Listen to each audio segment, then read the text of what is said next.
Hello, everybody. It is pretty much the end of January, almost February. Well, actually, it's the beginning of February because I'm the worst procrastinator in the history of the universe. And it is time for my December and January collection update video. I'm sorry, I don't know what the heck I was doing when I was recording this. This video is the November and December collection update video. We have Crystal here too again. Hey everybody. What's up? So we have quite a bit of stuff this month, a little bit of everything. We have a few Blu-rays and a lot of CDs, a lot of video games, a poster that you'll see in the video game section, and then a lot of extra stuff at the end. So we'll go ahead and get started with the Blu-rays right now. We'll start off with a live Blu-ray. This is Spock's Beard Snow Live. Snow being their most critically acclaimed album. This is them performing it live, actually this last year at a festival. Came out pretty fast, I'm surprised. I haven't actually watched this. This is like at the top of my list of things to watch. I just keep forgetting. But I really need to watch this because this is probably one of my favorite CDs of all time. Really, really cool to have, and I'm glad that I have some sort of live show of it because I was really upset that I couldn't go see this live. Still really cool though. Really cool to have this. Spock's Beard's really cool. Everybody go listen to them. Up next, we actually have a movie Crystal bought. I'm gonna let her talk about it. It's really? Because I don't know a lot about it. I actually, to be honest, it's the Book of Life. To be honest, I really don't know a lot about it either. I just heard that it was pretty good. Because this movie's like a couple of years old now, I think. Yeah, it's from 2014. Oh, okay. But it comes in a sleeve and. Oh yeah, I like the actual Blu-ray cover better than the sleeve. Okay. It looks more together. But anyway, I actually don't know a lot about this movie. I usually do know about a lot about animated movies, but it's obviously, very obviously a Day of the Dead movie, or like a Hispanic. Yeah, it's a Day of the Dead movie basically, which you'll see more in reference to that holiday here later in the video, because there's another movie that just recently came out that's significantly popular right now that has to do with that holiday as well. But yeah, really cool. Crystal was talking about this with that movie too, so we just happened to find it, so she bought it. But really cool to have. We'll watch it eventually. Definitely. Yeah, we should. Yeah. Then we have I want to say a pretty big movie to the both of us, honestly, because we're both big fans of this franchise. It's actually the new Godzilla, the new Japanese Godzilla. The Japanese one. This is Shin Godzilla. I have actually never seen this. Crystal has. It's so good. She saw it in theaters, and obviously the Japanese Godzilla is better than the American Godzilla. Like, just statistically and historically, they've all been better. Like, yeah. I think even, like, I grew up with the pretty panned 98 Godzilla that everybody hates, and I grew up loving that movie, but after seeing actual Japanese Godzilla movies, I realized why it pissed people off so much. And I still like the movie, but I just don't consider it a Godzilla movie. It's a decent monster movie. If it wasn't connected to the Godzilla at all, I'd say the movie was okay. Okay, yeah. Like, she's it's mediocre, but whatever, but... Well, I really like Matthew Broderick as an actor. That's probably why I grew up I'm kind of annoyed by Matthew Broderick. That's fair. So that's probably why. That's completely fair. And I actually really like the new American Godzilla. I think the look was fantastic. He looked really good. Yeah, like, the American one's better than the 98 one. The new American one is better than the American 98 one? Yeah, that's what I mean. It's just, I feel like Shin Godzilla is better than the American one. Okay, well, I haven't seen this still. We still need to watch it. It's really good. But it also came in a nice sleeve. And actually, For some reason, the Blu-ray thing is black. Yeah, you don't... I think it's because it's ultraviolet or something. No, that usually doesn't make a difference. Yeah, the DVD's black. I don't know. It's just Godzilla. The case is black. Maybe because the theme of the whole thing's black. Because he's in a black silhouette. Yeah, I like the little tag at the bottom. Us God incarnate, a city doomed. Dude, when you see him destroy the city, that's like the best monster destroying a city I've seen. Oh, look at that! Probably look at that on the back. That looks good. It's so good. Like, so the destruction is so good. Oh wow! It says on the back, from the mind behind Evangelion. Oh. So does that mean the guy that directed this is the creator of Evangelion? Because no wonder it's probably a good movie.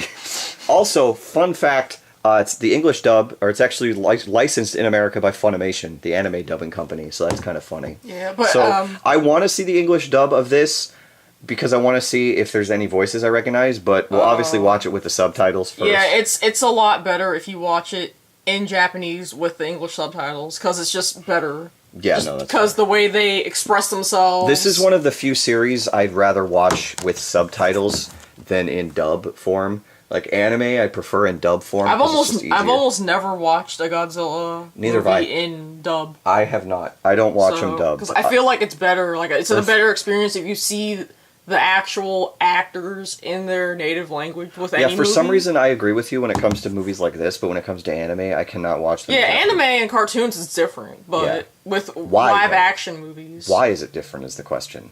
Because I don't even know why, and I prefer it that way too. Because with cartoon characters, you can substitute in with your brain, like how they're supposed to talk. With a live action person, you can obviously see the lips aren't the same. Okay. Yeah, you're right, That's fair. But yeah, I'm really excited to see this, because I actually haven't seen every Godzilla movie. I own the original and second Godzilla on DVD, and then the fourth Godzilla, because I skipped King Kong vs. Godzilla, because that movie sucks. It's hilarious, though. It's entertaining. It's like, I didn't really like it that much, to be honest. I thought it was hilarious. And then I have the 98 American one, because I'm a failure, and then I have the new American one, and then now this one, so that's pretty cool. But anyway, moving on. Godzilla's great. We'll go ahead and move on. Then we go on to a Christmas movie that I got for super duper cheap, because it was on sale, and it's one that's run fairly often during the holiday season, and of course it would be this actor's probably his biggest movie now, if you think about it, probably. It's Elf with your boy Will Ferrell. Yeah. This is actually I honestly consider this, in a sense, kind of a classic. Oh wait, can I see this real quick? Yeah. You can still talk. Yeah, I consider it kind of a classic Christmas movie now, almost, at this point, which is kind of sad. No, it's not. There's a lot of new generation Christmas movies. Like, a lot of people consider this, and then the Bad Santa movies. But anyway... I remember seeing this movie at least once, and it's actually surprisingly good and adorable. So honestly. this movie is like 15 years old now. Because I remember watching it in middle school. Wow. As of 2018. But, yeah. This movie came out in 2003. Wow, alright. But yeah, I actually really like this movie. I think it's kind of it's adorable. A really good movie. He does a really good job. Yeah. I like Will Ferrell as an actor. I have all kinds of movies of his. I like him in certain roles. Talladega Nights is great. Anchorman is great. Like, he's one of those, what's it called? When you're an actor, but you keep getting... Typecast? Yeah. Like, he can only play, like, one or two types. No, he can't. You haven't seen Stranger Than Fiction. Oh, no, I haven't. Yeah, it's one of his serious roles, and oh my god. I watched it, I'm like, wow. I guess because of that one movie. Because Jim Carrey's kind of a typecast actor, too. But he has, like, that one serious movie, that Eternal Sunshine of the Spotless Mind. Truman Show. Oh, yeah, the Truman Show. And then he has another one called The Majestic that you've never seen. I've never seen. But anyway, really good movie. Tangents. Really good movie. Amazing movie. Amazing. Crystal really likes it. I really like it. Really good movie. Crystal likes it a lot. She might like it more than I do, honestly, which is funny. Yeah, and I think it's because the movie's just so good. Like, there's nothing really wrong with it. We might just have to watch this, like, soon, even though it's not the season really anymore. Yeah, it doesn't matter. Might as well just watch it, who knows. But, really good movie. And then finally, the last Blu-ray is actually probably one of my favorite movies of all time. I remember adoring this movie growing up. It was one of my favorite movies. I watched it again just recently after I bought this. And I can't say it's as good as I remember it, but it's still really cute and just really good. It's the reason I like Tom Hanks as an actor. It's big. I just adore this movie because it's Tom Hanks basically playing a kid that magically gets turned into an adult and him having to deal with it for a little while. This movie is from 1988. Yeah, it's a very young Tom Hanks. Like when he was adorable. Pretty. Yeah, like that's literally. But no, I adore this movie. Yeah, I saw this movie on TV when I was like in middle school, and I really liked it. Yeah, I think I'll watch it with you at some point because this movie is still kind of really adorable. Do I necessarily think it's his best movie anymore? I don't know. I really like it, but he's done a lot of really good movies, like The Green Mile. He's really good in. Philadelphia. He's really good in.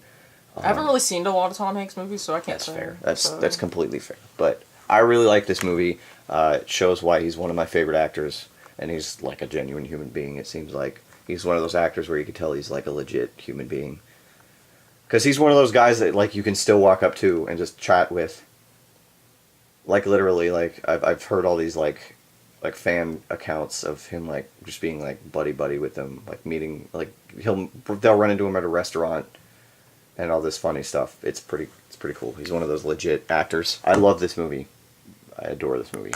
Anyway, okay, that's it for the Blu-rays. We go on to CDs now. There are quite a few of these because again, 2 months worth. We got 4, 8, 13 CDs to go through. We will go ahead and start off, actually, for the first time in a long time. Well, not really a long time, because last year's wheel video. So for the first time since last year's wheel video, we actually have a soundtrack CD. And like I hinted at earlier, it's about another Day of the Dead movie. It is the Coco soundtrack. Before we talk about the soundtrack itself, this movie, man. This movie, I don't know if I can put into words this movie, because I went in... It was amazing. Yeah. I went in not knowing anything about this movie, honestly, and I guess Crystal showed me the trailer, but I don't remember it. I showed you the trailer at least twice. Yeah, I don't remember it. And so I went in not knowing what this movie was really about, except her telling me it was like Day of the Dead. And it definitely exceeded my expectations. I will say the first 20 minutes are a little slow to me, but they have to build characters and stuff. Yeah, like Pixar movies are like that. Yeah, I know, I get that. They're really proud of their world building. They did a great job at building the world. Don't get me wrong. It's just I was like, I'm kind of bored, and then all of a sudden the movie took off. And I can only describe at the end. I'm not going to ruin any plot, but all I can say is that there's the only way I can describe it is there's like this weird triple plot twist at the end. But I bought this soundtrack because the soundtrack's actually really good. I'm not much for Latin music. Didn't I buy the soundtrack? Well, I wanted it. You paid for it. Whatever. But the soundtrack's actually really good. I'm not much for Latin music, but they did a really good job. And it's just a really, really good soundtrack. I feel like it's actually Latin musicians. Well, it's all the actors. It's because the actors are basically the entire second half of this disc. All these songs here is the score for the movie. This first half here is actually the songs from the movie, singing. This is the background score. So it's got all these cool songs. Remember Me is probably the highlight, to be honest. I might be wrong, but I'm pretty sure all these people were like Latin American. No, they were. So they hired that's why like some of the movie was also like shown in Spanish in some theaters only, like Spanish. And they dubbed it, or I don't know if the same actor. I'm pretty sure it's the same actors. Yeah. But it's a really good movie, and the soundtrack is so good. It fits perfectly. It does. So, really, really cool. Really cool to have. This is a really good movie. Really good soundtrack, and first soundtrack in a while. Moving on, we'll actually go on to another movie-based CD. It's a cover album of, I guess you could call it a soundtrack. But it's something really interesting. This is Galactic Empire, their first album that just came out this year. This is a cover band, a heavy metal cover band of Star Wars songs. So they do nothing but Star Wars covers. And not only that, but they also all dress up in Star Wars character fashion. So like, the drummer is Boba Fett. They have a stormtrooper as a guitarist, a Red Guard or whatever he's called as a guitarist. And then like, Darth Vader is their lead guitarist, basically. So they do covers of, Star Wars songs. So they do the main theme, the Imperial March, Duel of the Fates, Force theme. They even do the Cantina song. Yeah. Anyway, this was really cool. I got it. This was actually one of Crystal's Christmas presents from me. Because I wanted to mess with her and get her, because I know she's really, really big on Star Wars. And she likes metal. So I'm just like, hey, let's get her this as kind of a joke. She seemed to like it. I liked it. I'm not big on Star Wars, so I was like, okay, it's just metal covers of Star Wars. You and the other 5 people? Yeah, shut up. Anyway, really cool. It's actually a really cool album. Yeah. Then we actually go on to... I don't really want to call this a classic album, but it's a little bit less modern than the rest of these albums. It's actually a band I've been meaning to check out for quite a long time, because they're big. They're a really popular album. It's a little bit different than what most people are probably used to me listening to, but it's actually Tool. This is their album Lateralis. This is actually the outer shell. The actual album is this giant existential looking thing. And then on the back it's all trippy. On the inside though, apparently the case is broken. Geez. I forgot about that. But it has all this trippy artwork, and then even the CD itself is all weird. Tool's really well known for doing that. So, but I had high hopes going into this album, expecting it to be pretty good. It starts slow. I do want to acknowledge that their songs tend to be a little bit on the slower side, but I really like their singer's voice when he actually sings. But songs on here that are good, The Patient, Schism, that bass riff is one of the best bass riffs of all time. I actually like the intro to Parable, and then Parabola, the song. Very good. Lateralis is probably the best song on the album. It's actually basically designed after the Fibonacci sequence, so it's all kinds of crazy time signatures and stuff. Yeah, so some really good songs on here. I'll definitely check out more Tool. I gotta get their older stuff like Anima and Undertow. I need to get those. And then 10,000 Days I'll probably get at some point. But this was the one I wanted to start with, and it ended up being good, so I'll definitely check out these guys. And they're supposed to be working on a new album at some point, apparently, because they've been... I guess it was a bunch of copyright crap they had to deal with their record label and stuff, so it was a giant mess. But really good album. These guys are definitely different. Now we go on to the big meat section of the CDs, because this is all basically prog power and other bands, and obviously more modern stuff. First up, we have the opening band for Saturday for prog power, and wow, this album. It is Triose Fear and their newest album, which is from 2014. Yeah, I know, right?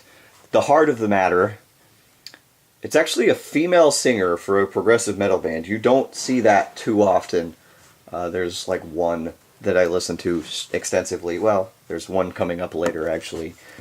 But this album completely blew me away. I went in not really knowing what to expect, and this album completely blew me away. There's like every song on this album is very good. My Fortress, Steal Away the Light, The Sentinel, Breathless, Departure, As I Call, Relentless, The Heart's Domain.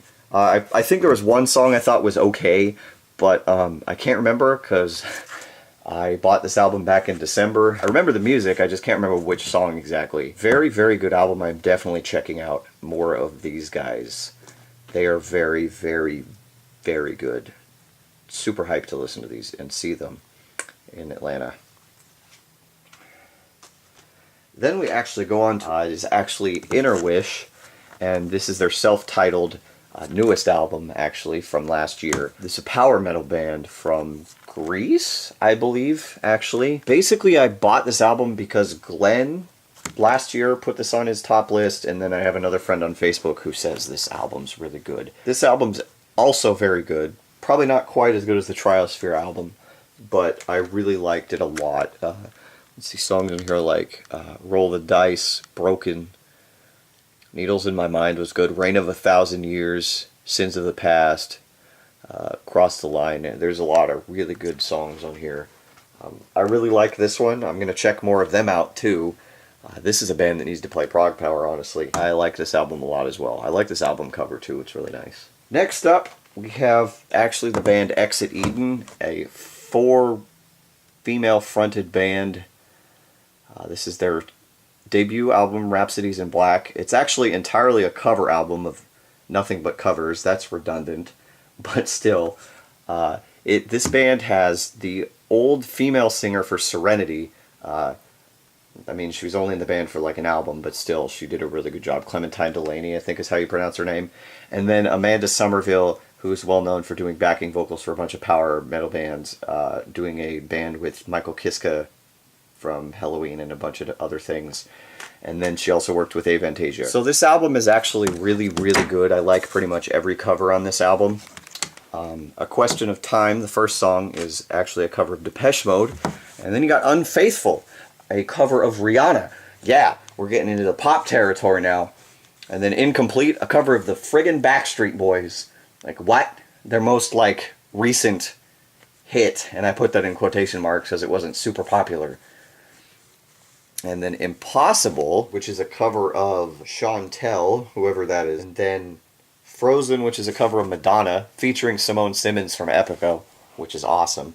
Heaven, which is a Bryan Adams cover. I really like that song, the original version, so it's cool to see a cover. And then probably the best song in the entire album, a cover of Katy Perry's Firework. Basically destroys the original version much, much, much better. And then Skyfall, a cover of the Adele song from the James Bond movie, also with Simone Simmons. This one disappointed me a little bit, but it was still pretty good. Too operatic for me. And then Total Eclipse of the Heart, a cover of Bonnie Tyler featuring Rick Altsey from Masterplan. That's really cool to see. That one was really good. And Crystal randomly started singing it for a couple days afterwards because she hates the song, but for some reason it got stuck in her head. And then we got a cover of Paparazzi by Lady Gaga, which is also very good. And then a cover of Fade to Grey, which is from a band called Visage, which is a British synth pop band. I don't know anything about them. It's okay, to be honest. But really cool album. I actually liked it a lot. I'm hoping these guys do original material. I mean, if they keep doing covers, that's awesome. I can deal with that. But I'd like to hear some original material from these guys, because they have 4 very talented singers, and I think they could go a long way with that. But we'll see. I hope for more stuff from these guys, though. Then we go on to quite possibly one of the best albums I've ever heard in my life. And it's not even the end of this section, because I try to organize by popularity. This album, I don't even know how to put it into words. I got this from my dad. He said he bought it for me, and I got it with my Christmas gift from him, because he adores this album. This is one of the best albums he's ever heard, too. It is actually returning. We have Kingcrow. This is actually their 4th album, 2 albums back from Eidos, the one I got last. This is Phlegethon. Phlegethon. I don't know how you want to pronounce it. I wondered the entire time, I just recently looked up what Phlegethon was. It's actually the river of fire in Greek mythology. I didn't realize there were 5 rivers in Greek mythology. I thought it was just the river Styx. No, there's 4 more. But Phlegethon is the river of fire. This album,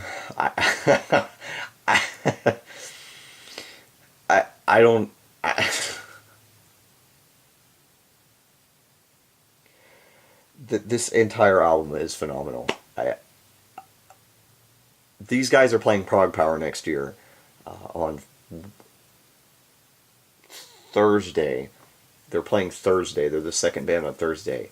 I wish they were higher up in the roster so they could play for longer, because I really hope they play at least one song off of this. The title track would be the greatest thing ever, because that song is on another level.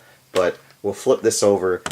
Favorite songs: Time Shift Box was great. The Great Silence, Lullaby for an Innocent, A New Life, Love a Cane, and then Phlegethon, the title track, which 10 out of 10. This is probably going to be a top 10 album of all time for me. It was released in 2010. Yeah, it was. This is probably going to end up being a top 10, maybe top 5. That's going to be hard, because my top 5 is pretty solidified. I don't know if anything can break that. But this album is amazing. It's kind of it's essentially a concept album. I don't really know how to put it into words, because it's a really messed up theme, it sounds like.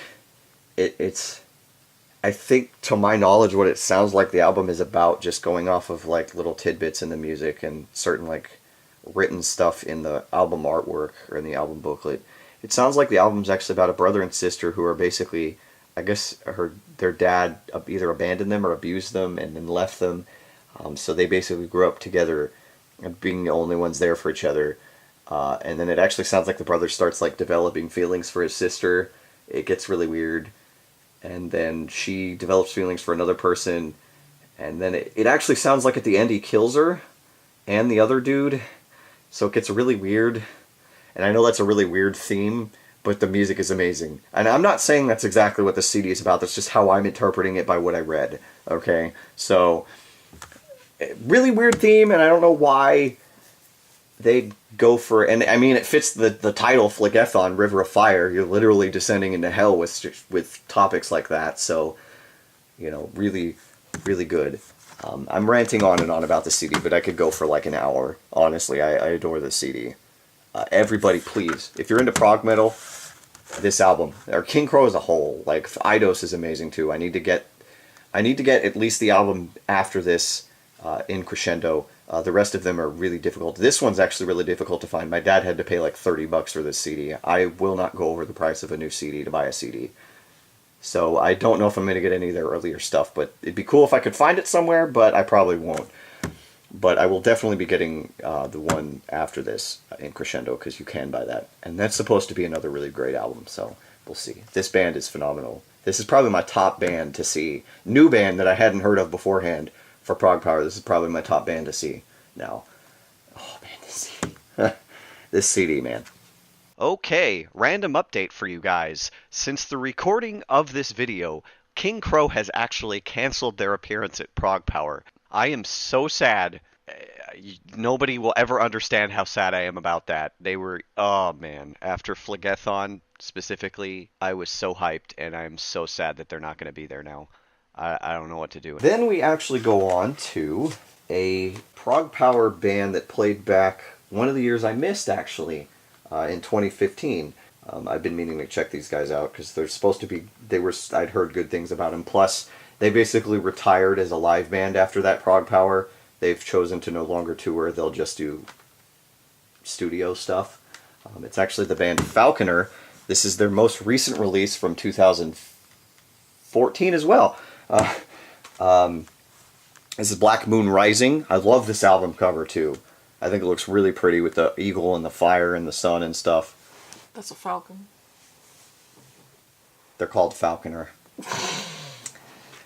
I know how birds work. My bad. But really cool. They're a power metal band. I can't remember where they're from right now. But I feel like they're a little bit more folk influenced. Like they kind of, in a sense, kind of feel like Blind Guardian.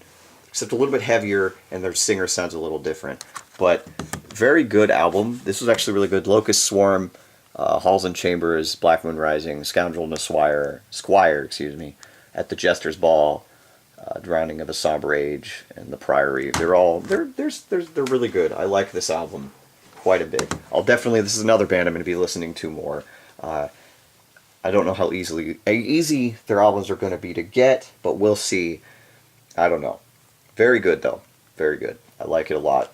Not as much to say about Kingcrow is probably going to be the most I say about any of these CDs, because that album at this point might be life-changing if I listen to it again. So, very good. I like all of these CDs. There was not a bad CD, but Kingcrow is on another level, man. I'm still talking. I'm on Falconer, and I'm still talking about this dang CD. But this was another really good album. I like these guys, too.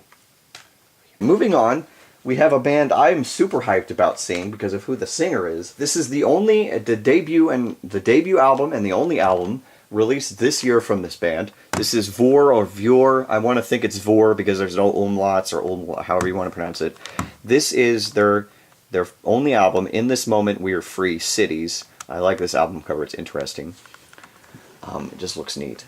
It just reminds me of Groove. Yeah, even though it's buildings.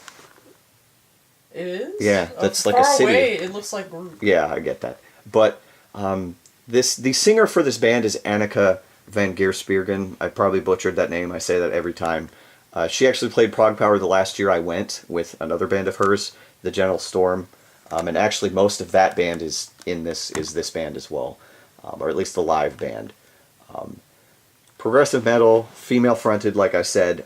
This album, another very, very good album. There is not a bad song on this album either. My Champion Berlin, Time, Rotterdam. Basically, there's a title, and then they're all based on a city. They're apparently her favorite cities, is what she said. The Martyr and the Saint, Beirut. The Fire, San Francisco. Freedom, Rio. Days Go By, London. Sail Away, Santiago. Valley of Diamonds, Mexico City. Your Glorious Light Will Shine, Helsinki. Save Me, Istanbul. And Reunite, Paris. They're all really good. I think it was San Francisco or the Fire, San Francisco, or Freedom, Rio that I thought was the best song. I can't remember. Again, I got this in December. But very good album. If I hadn't gotten Kingcrow, this would probably be the best album. Either this or Triose Fear, honestly, to me. But very cool. I actually really like this CD, and I have a little bit of a crush on Annika, so can't wait to see this. Hopefully I can actually get like an autograph this time. That'd be really cool. She's so pretty, man. But really cool. I like this album a lot. Very good. Then we go on to a band Crystal actually introduced me to. And this is her other Christmas present from me. And it's actually a band I haven't shown in a year, or over a year now. It's actually the new Place Vendome. This is the album that came out in February of this last year. This is their new album, Close to the Sun. Really cool, another flaming bird. Is that an eagle, Crystal? Or is that a hawk? It's a hawk. That's a hawk. Okay, I actually could tell that one. Do I think this is as good as their last album, Thunder in the Distance? No, but it's also very good. Crystal really likes Thunder in the Distance. I really like Thunder in the Distance. That's why she got me that album, was because she liked it so much. This is a really solid album. I like it a lot. And a lot of the writing credit is from bands I've heard of, or people from bands I've heard of, and it's really good. We just listened to this yesterday, actually. Let's see. Close to the Sun is good. Welcome to the Edge is really good. Hereafter is a cover. It's okay. Strong. Across the Times. Across the Times is one of the better songs on this album. Riding the Ghost. Light Before the Dark. Falling Star. Breathing is another really good song. Yesterday is Gone. Helen and Distant Skies. All really good. Really, I like this album, Crystal. I know you didn't like it as much as Thunder in the Distance, but did you like this CD? Yeah, I did. Yeah, we'll have to get more of them. It's just the other two albums of theirs are, for some stupid reason, hard to get. They're expensive. And I want to try to at least get the first one, because I've heard it's different. Because it sounds like people are saying they've gotten heavier every release, and that their first album was just plain old AOR. So I'll have to try to find that somewhere. Then we go on to Ooh-Wee This Album. It's Alestorm, and Ooh-Wee This Album. This album is my thing right now. At least one of the songs. This is their newest album, No Grave But the Sea. This is actually the special edition. We'll get more into that in a second. This pirate metal. I have their previous album, Sunset in the Golden Age, that I got for Christmas from my father. My birthday for my father. Sorry. But I wanted to get this album because of one song on it that I heard from my dad when I was last down there in December. And we will get to that. But songs on this album that are good: No Grave But the Sea, Mexico, To the End of the World, the Alestorm, this Bar und Imbiss is alright. And then this song right here. I try to keep these videos kind of clean, but the title of the song is literally called Fucked with an Anchor. And that song is my jam right now. Just look it up on YouTube. If you're under the age of, I'll just say 15, don't. But you're going to anyway. You will get the chorus for this song stuck in your head for the rest of your life. Let's see. Man the Pumps is good. Rage of the Pentahook and Treasure Island. They're good. This album's really good. Do I like it as a whole as much as Sunset of the Golden Age? Maybe. actually, these guys are incredibly good, and they're catchy, and they're definitely a drinking band. So if you like getting drunk, this band's for you. I really like this album. And actually, since it's a special edition, it comes with a second disc. What does that say? No Grave But the Sea for Dogs. You're probably wondering what that means. Well, the entire album, it has the entire track listing for dogs. It's literally the music, but with dog barks instead of lyrics. I'm serious. Why? I don't know. But this album's actually really good. I like it a lot. I'm definitely going to get the other albums from these guys, definitely. I can't wait to see them at Prog Power this year. It's going to be great. Moving on, we actually have the band Before the Headliner on Thursday night. This is actually their newest album as well. This is Dream Evil, and their most recent album, 6. Their 6th album, obviously. It was released in 2017.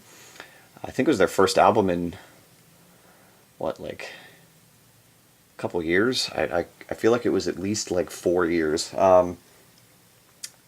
This is good old straight power metal. I'd say it's more, I don't really consider them too much power metal, but they have a little bit of that punch to them. But Dream Evil, the title track, is good. Antidote, Sin City, Creature of the Night, Hell Ride was good. 666, How to Start a War, Too Loud, 44 Riders was good. We Are Forever. There's some good stuff. Crystal listened to this with me. I don't know how much she remembers about it, but it was really, I liked it a lot. I'm actually surprised these guys are playing Prog Power, because there was a whole controversy with them the last time they were supposed to play. They were supposed to be a headliner, and they canceled because of some not really visa crap, but basically them being lazy. And Glenn, it seemed like Glenn blacklisted them, so we didn't think we'd ever see them, and then they basically got invited again. So really cool to see. They're pretty good. I like them, though. Really good. And then finally, to conclude the CD section, we have another CD from 2017. It is this band's first album in 10 years. Their last album was in 2007. It is actually the band, I had just recently heard about these guys, and then they got announced for Prog Power as the co-headliner for Wednesday night. This is Nocturnal Rites and their newest album, Phoenix. Good old power metal. Honestly, these guys are really popular in the power metal community. A lot of their older stuff is considered really good. This album's pretty good. I liked it. It wasn't quite what I was expecting, but A Heart as Black as Coal is good. Before You Waste Away is really good. What's Killing Me is awesome. Nothing Can Break Me, Welcome to the End. These are all, they're good. There's some good songs. I'll be checking, obviously, both of these guys out. I completely forgot to mention that I'm going to definitely be buying more of all of them, of these two as well. Just for the record, a lot of pretty much everything, at least for Nocturnal Rites, everything before this album is really hard to find. And then Dream Evil, I think it's before the one before this, are harder and more expensive to get. But good album. Really good CD, though. Really cool. I like it a lot. Very, very good.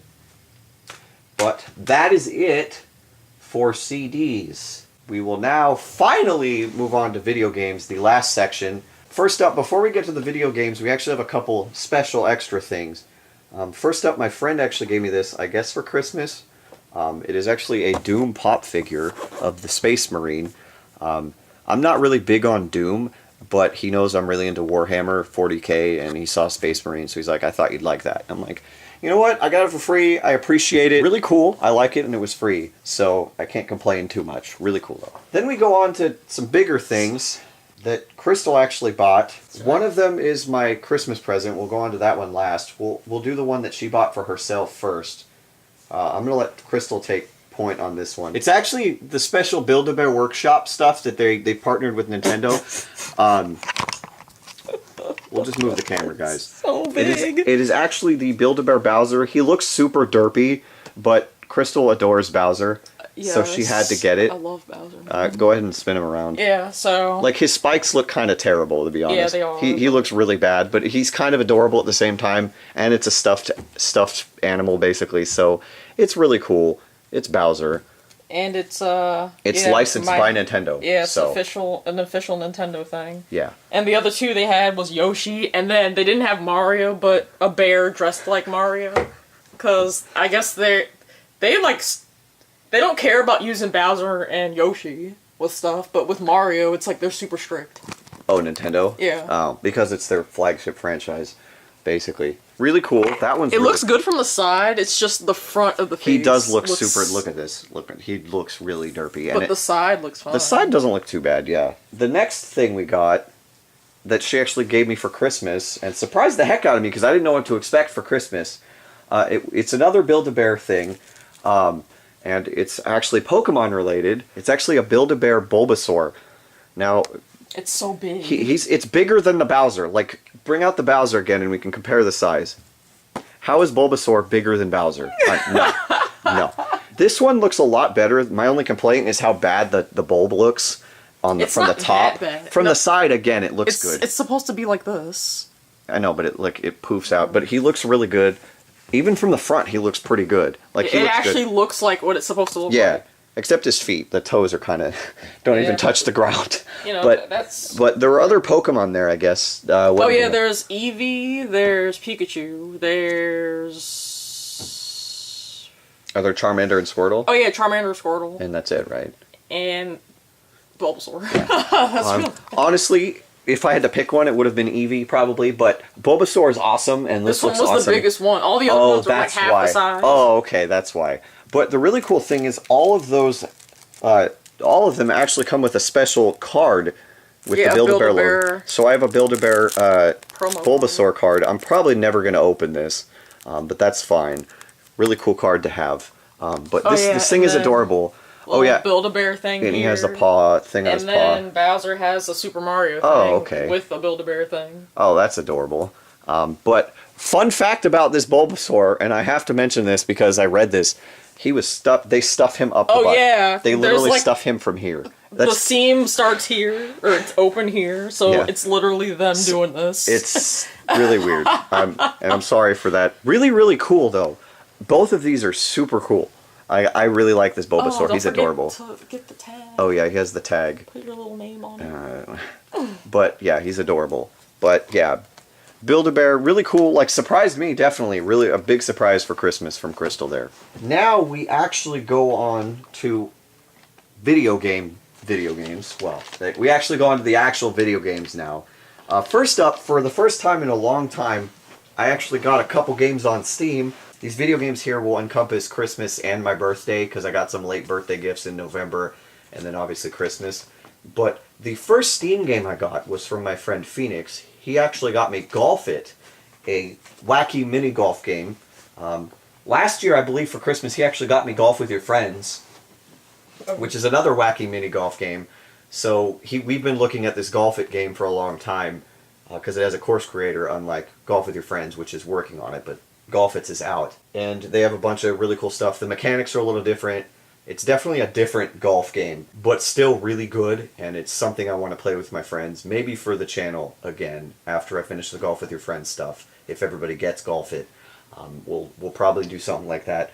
Really cool game, a lot of fun. I suggest it if you like mini golf, definitely. Then the other game I got, which came out of the blue from a friend of mine that I barely talked to, he got me Ark Survival Evolved for Christmas, and the Season Pass. They were both on sale, but it was still like $50 total. He bought me this game. This is a crazy, wacky survival game with dinosaurs and stuff. I'm having a hard time. I wouldn't really say getting into it. It's fun, but it's challenging, and you die a lot early game, so it's definitely really challenging. But I wanted to play it because dinosaurs, I grew up loving dinosaurs, and I still love dinosaurs because, I mean, it's amazing. Very cool game. I would suggest it. It's interesting, but very difficult. Now we go on to physical games. First up, starting out, we're going to start off with handhelds. First up, we actually have my birthday present from my friend Logan. It is actually a legitimate copy of Legend of Zelda Minish Cap. Now, after doing my Game Boy Advance collection video last year, one of the viewers commented that my copy of the game was fake. I did some research, and that is true, it was fake.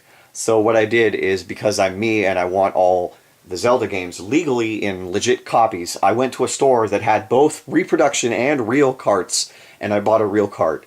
So, well, I didn't buy it, my friend bought it for me. But so now I have a legitimate copy of Minish Cap, which is fantastic. Really good to actually have a legitimate copy. Funnily enough, this and the repro cart that I had, I did not pay for, so it wasn't that big of a deal that it was fake. It was just disappointing. But now I apparently, unless one of my other cartridges or whatever is fake, I have legitimate copies of every Zelda game. So really cool though. This is definitely near the top of my list of Zelda games to play. And when Crystal and I finally beat Skyward Sword, this will be the next game on the list. So really cool. Yeah. I want to play this game a lot. Then, the next game is actually my Christmas present from the same person. It is a DS game. It's actually one I've been wanting to check out for a long time after I bought the other game in this series for the DS that I have. It's actually Digimon World Championship. I have Digimon World Dawn for the DS. And I found out there was like a second game, Digimon World Dusk, released. Unless I have Dusk. No, I have Dawn. I heard about this game. For some reason, Digimon games are really expensive. This game was like $30. I'm no lie, since I didn't pay for it, I don't mind so much about talking about it. But I really want all the Digimon games, like I've mentioned a few times, so I wanted to get this. And it's for the DS, so it probably won't be too terrible. I don't know. I'm hoping it's not bad. But on the cover here is Agumon, Guillaumon, that Soulmon thing, I can't remember what it's called right now. And then I don't know what this is, because that's not Vmon, that's something else. But really cool. Really cool to have. I'm glad to add another Digimon game to my collection. It's really cool. Then we move on to more modern handhelds. We have a couple 3DS games here. The first game is actually a game Crystal purchased for herself, so I'm going to let her talk about it. It is Azure Striker Gunvolt. This is the Striker pack. I don't know what that means. I think it's Azure. Oh, Azure? I thought it was Azure. Azure? I don't know. Whatever. Azure, whatever. Anyway. Well, anyway, it's basically two games in one. It's the first and second Gunvolt game. Gunvolt and Gunvolt 2, whatever. I didn't realize that. Anyway, I think these games are... I know the first game's on Steam. I don't know about the second one. It probably is. Okay. And this game, it's inspired by Mega Man, so it's the same kind of, like, run and gun kind of game. I think you told me this. Yacht Club, the same people who made Shovel Knight, made the 3DS... Like, they published the 3DS version or something. Okay. Yeah, you told me that, too. But they didn't make the game. They're not the developers, but they just made it so it's able to be played on 3DS or something. You know, whatever. Yeah. And I don't know the technical terms. But, it's really fun. I'm almost done with the first game. Okay. And I'm about to move on to the second game. And the first game, like, I probably played it for maybe 6 hours. Oh, wow. Okay, so it's fairly short. 7 hours, yeah. I feel like I've heard of this game somewhere. I don't know where, but really cool to have. I mean, hey, it's a 3DS game. Yeah, it was cheap, and I saw, like, I recognized the name, but I'm like, I feel like I've seen this game before, blah, blah, blah. But it wasn't that expensive. And it was like a 2-pack, too, so might as well get it. Cool. Yeah, that's really cool. And then my big 3DS games that came out in November. These games, man, big games for me. These were my most hyped games in a while. It is Pokemon Ultra Sun and Ultra Moon.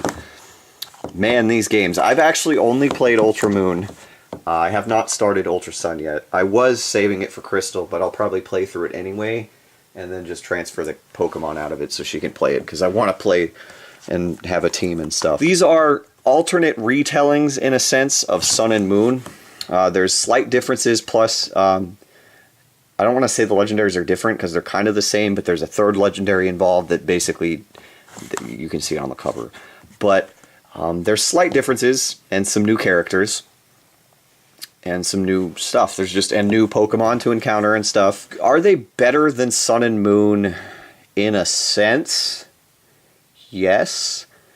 Because I think I like the overall story a little bit better, but, and I don't want to ruin this too much for everyone, they kind of ruined. There is really no villain in this game.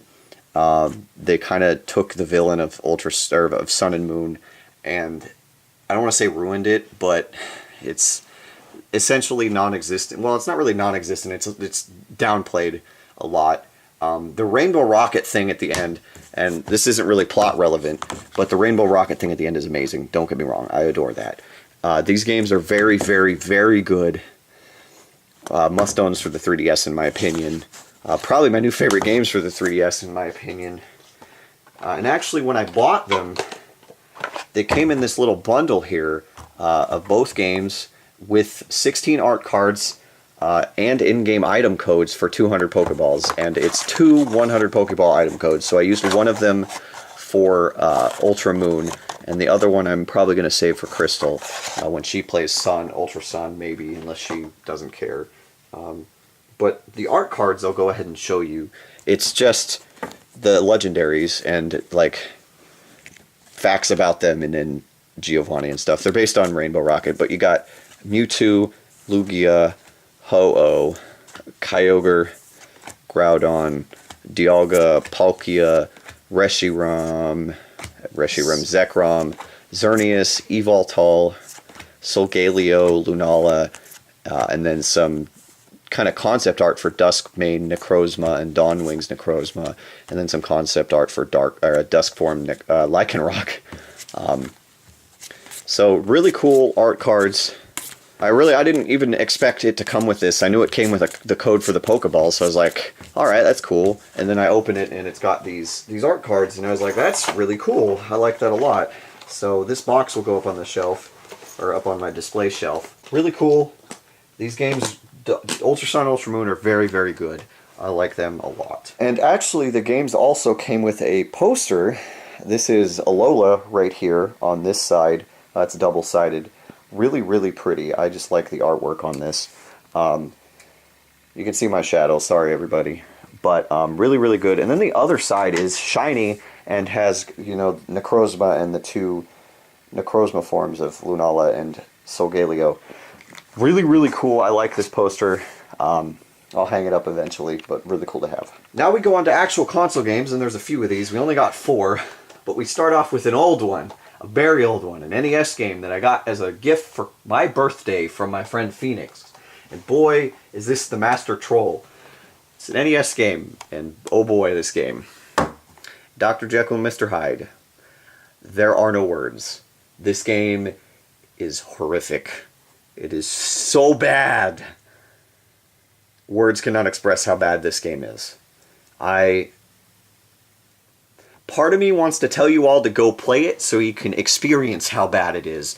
But part of me wants to tell you to never play this game because it's that bad. Okay, and yes, this game was highly popularized by James Rolfe, the Angry Video Game Nerd. That's the reason I've wanted it. And like him, I kind of want to warn you and just say, do not ever play this game. Don't touch it. Anytime you see a cartridge, get rid of it. Throw it. Burn it. I don't know. But part of me thinks everybody needs to experience the horrificness that is this game. I don't know. It's a mess. This game sucks. But hey, it's cool to have an NES game.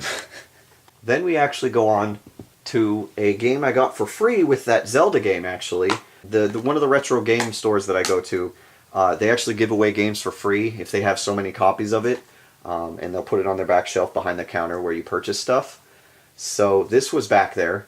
I have the first one for Xbox, so I was like, hey, let's just go ahead and grab this then. It is Ninja Gaiden 2 for the Xbox 360.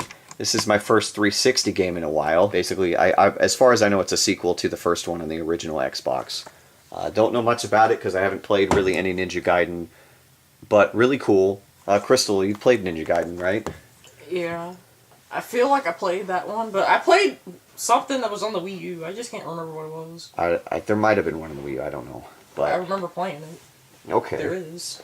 Really cool. I like having this free game, Moving on, we actually have a PS4 game, and I pretty much bought this new, but I was able to price match at Best Buy and drop the price, and then I had like a thing, so I didn't pay a lot for this. And yeah, it's a sports game, but there was a reason I bought this. It's NBA 2K18. I honestly got this game because it has all-time teams on it.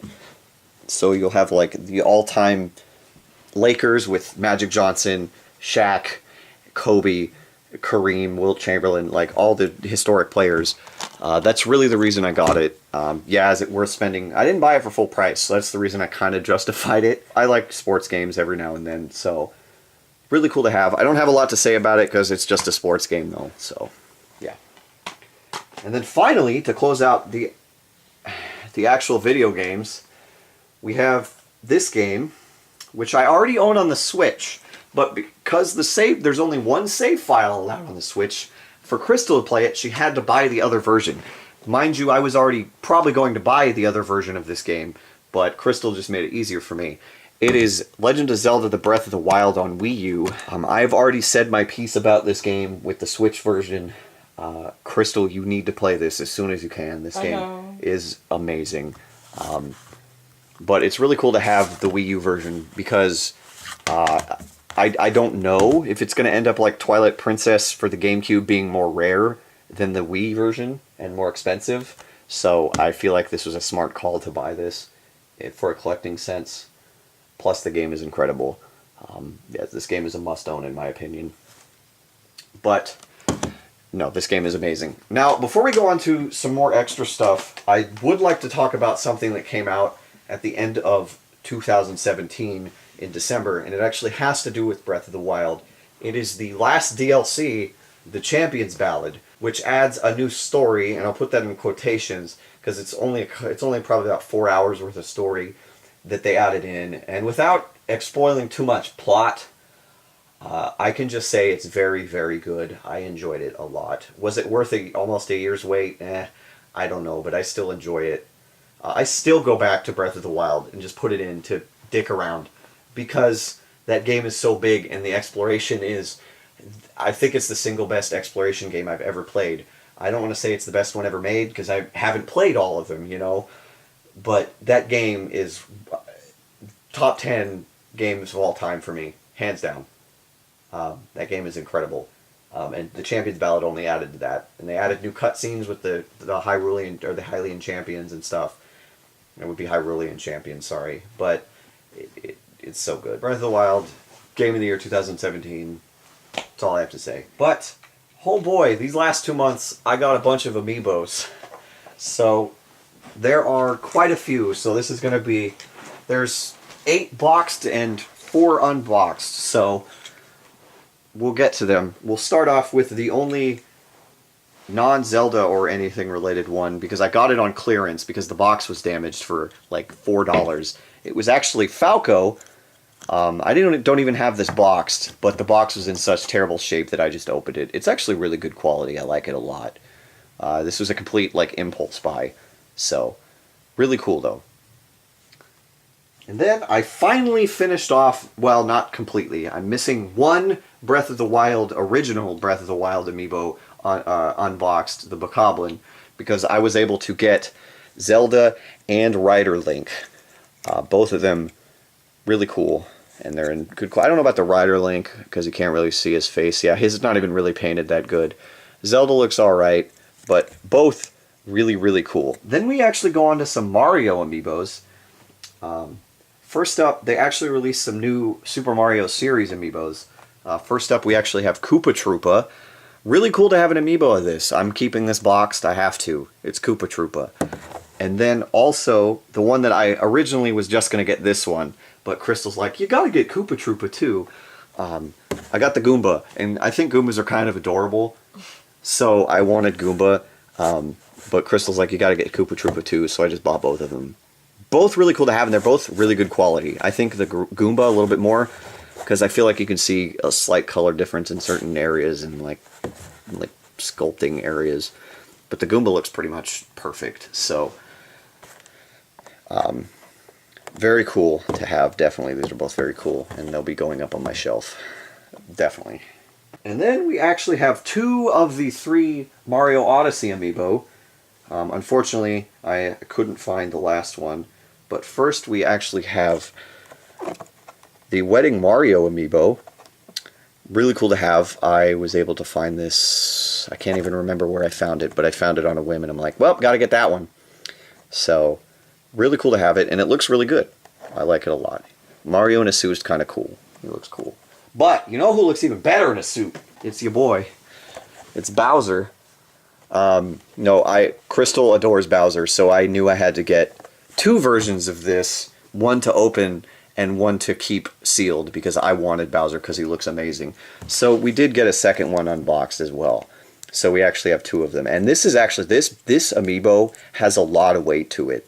I'm surprised how heavy it is. It's probably just slightly lighter than the Guardian. It might actually be heavier. I don't know. I have to measure the weight of the 2. But this Amiibo is probably one of the best Amiibos, because it's Bowser in a suit. And not just any suit, a white suit. Really cool to have these Bowsers, and this is a big Amiibo, so really cool. Big old boy.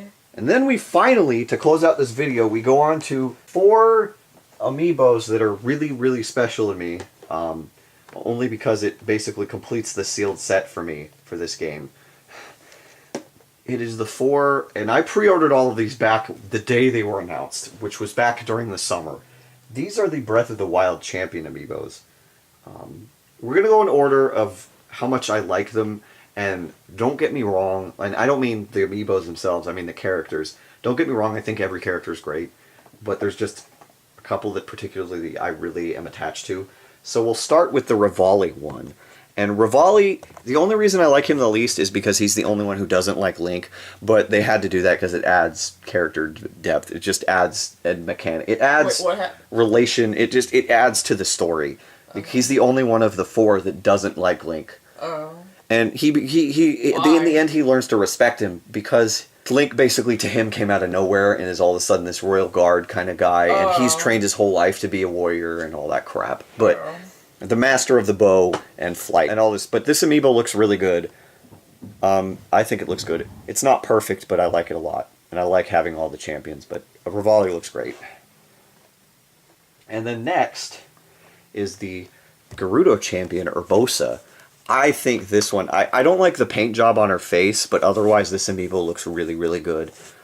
Again, I like her a lot, but the last 2 are on another level for me. I like how she's a strong, independent woman who don't need no man. I'm just kidding. She's a very strong woman character, and it's really good. Plus, she has a special relationship with Zelda in this game, and plus she's actually just a beautiful character, but really cool, and she looks good. Other than her face. Got that big old nose. And she's got... You need to see the Gerudo thighs in the game, Crystal. I think I've shown you. I think you showed me. And then, probably the best looking Amiibo of the bunch, we actually have Daruk, the Goron champion. Yeah. This Amiibo looks exactly like he does in the game. This is one of the best looking Amiibos, period. Honestly, this is what he looks like. And he's big too, and he's holding his stone. They're actually holding their legendary weapons. Does she have she has the shield too, and he has his bow, which means she has her trident. Yeah, and he's holding they're all holding their legendary weapon. I like this. If I could find, honestly, what I need to try to do, and I don't think I'll ever find these again anywhere, but my goal is to try to have an unboxed version of all of these. I don't know if it'll ever happen, but we'll see. But Daruk, very good. Second favorite, which leaves only one. And if you've played Breath of the Wild, you'll know why I have this character at number 1 as my favorite. It is the Zora champion, and that Daruk was heavy. The Zora champion Mipha. The only thing I have to say is Mipha is bae. She is one of the best characters in this game. Again, she doesn't look fantastic. Actually, wow, looking at it again, she looks a lot better than she did when I first got it. I was sorely disappointed, but she's really cool, and I got to get these all unboxed. I got to at least try to get a Mipha, and she's holding her legendary light scale trident. So Mipha is bae. Breath of the Wild is easily one of the best games ever made. I can't say that it's not. I can't fit them all in frame. Well, I can't really fit them all in frame, guys. Sorry, I'm going to try to close out this video with having them all in frame. Maybe if I move them back a little bit, I can have them all in frame. Yeah, there we go. But, I love this game. Very good. Very good to have all the Amiibos again for it. That is it for the collection update for November and December of 2017. Happy New Year, everyone. We made it to 2018. There will be a collection update at the beginning of next month because I got quite a bit of stuff already, and so it's going to be a significant collection update. So we'll see you in February at some point. Hope you guys enjoyed this video. Leave a like or comment if you want or something. I don't know. Until next month, I'll see you later. Bye, everybody. Bye.